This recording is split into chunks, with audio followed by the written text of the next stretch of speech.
Roman logistics, the ultimate supply chain empire. Extended deep dive. The hidden secret. Why Rome shouldn't have survived. Forget the marble. Forget the legions. The greatest achievement of the Roman Empire was not conquest, but the defeat of statistics. This was the silent, invisible machine that fed 1 million people every single day in Rome and supplied 500,000 soldiers across 3 continents.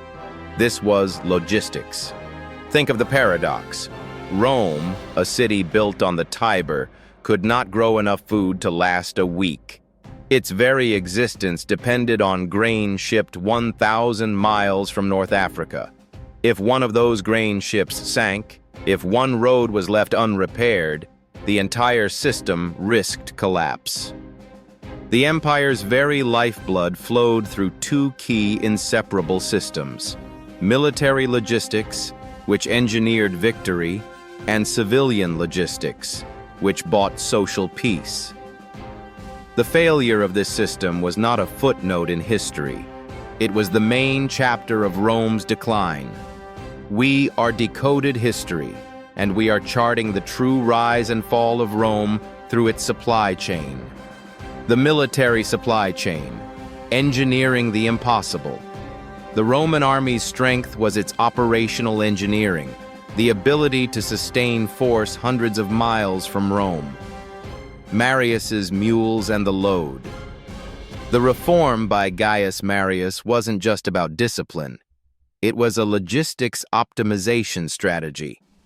Each legionary was forced to carry roughly 60 to 80 pounds of gear, including 15 days' worth of grain rations, a small shovel, pala, a heavy pickaxe, dolabra, and crucial items for fort construction like the sarcina, carrying pole. This meant a 6,000-man legion could instantly set up a fortified, autonomous base anywhere, any night. They carried their logistical stability with them. The agger, the road as a weapon. The famous Roman roads weren't just paths. They were feats of civil engineering designed for year-round, all-weather military traffic.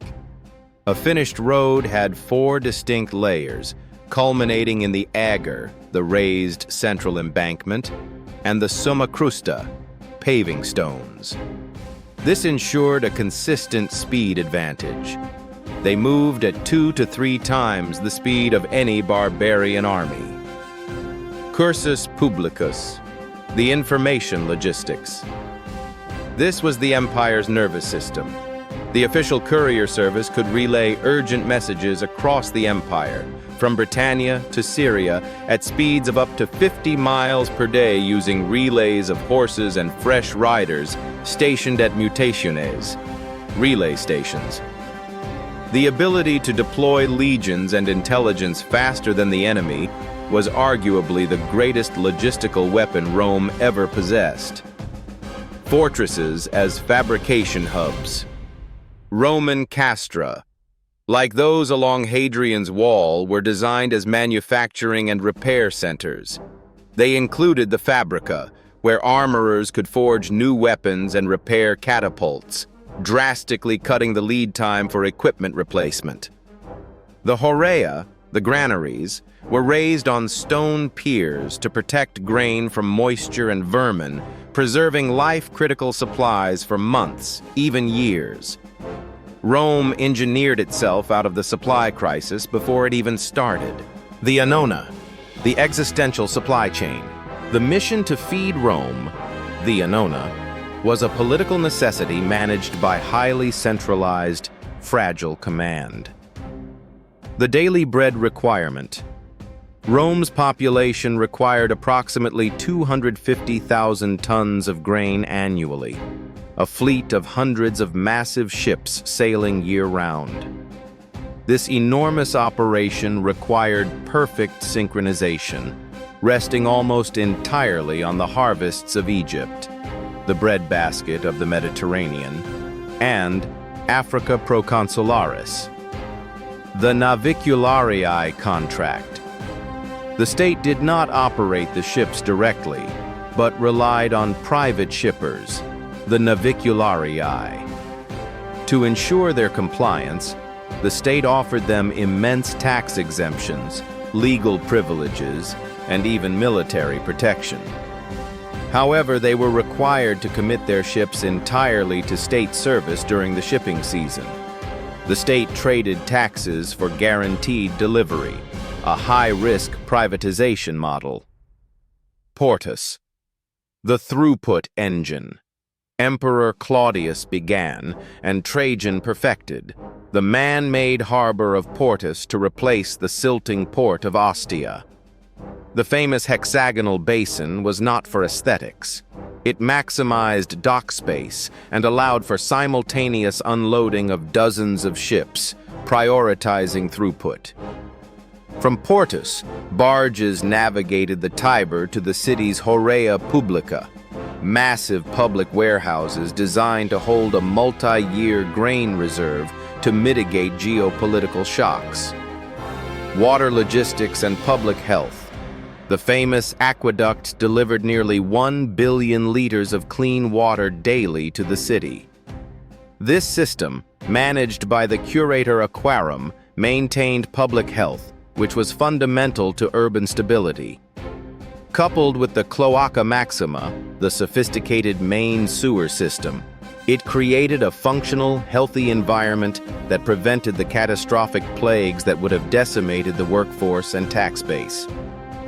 The financial bleed-out and administrative decay. The logistical system was simply too vast and too expensive, ultimately leading to administrative and economic suicide. The currency debasement disaster.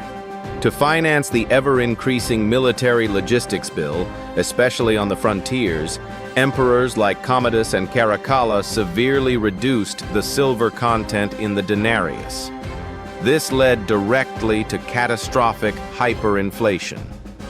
The value of coin plummeted, and the physical cost of transporting goods soon outweighed their monetary value in the market. The Annona tax trap. To bypass worthless coin, the state began demanding taxes in kind, Annona. Farmers were forced to provide goods, grain, oil, leather, directly to the army. While this guaranteed military supply, it destroyed local commerce. Farmers had to abandon their fields to physically haul their tax burden across crumbling roads, accelerating the collapse of local, regional trade. The corruption ecosystem. The vast logistical bureaucracy became a self-serving entity. Provincial governors and supply officers, Praefectus Annonae, systematically inflated costs and embezzled state resources. This was not petty theft. It was a systemic drain that starved the central government of the resources needed for maintenance, cutting the lifeline. As tax revenues diminished due to corruption and economic paralysis, the state's most disastrous budget cut was to infrastructure maintenance. The physical decay of the VA and the silting of the ports slowed military deployment and increased the cost of every single necessary shipment. The logistical system was eating its own tail. Collapse. The final supply chain. Failure. The collapse of the Western Empire was not a military defeat. It was the total terminal failure of its supply chain. The decapitation strike of 439 AD. The fatal blow came when the Vandal king Gaiseric seized Carthage and the province of Africa Proconsularis. This was not just a territorial loss, it was the decapitation of the Annona. Rome instantly lost its largest and most reliable food source. The logistics war. Worse, Gaiseric seized the Roman grain fleet, using them as a dedicated Vandal navy. He transformed Roman assets into a logistical weapon, systematically destroying the remaining maritime trade routes and starving out the Western Empire's key population centers.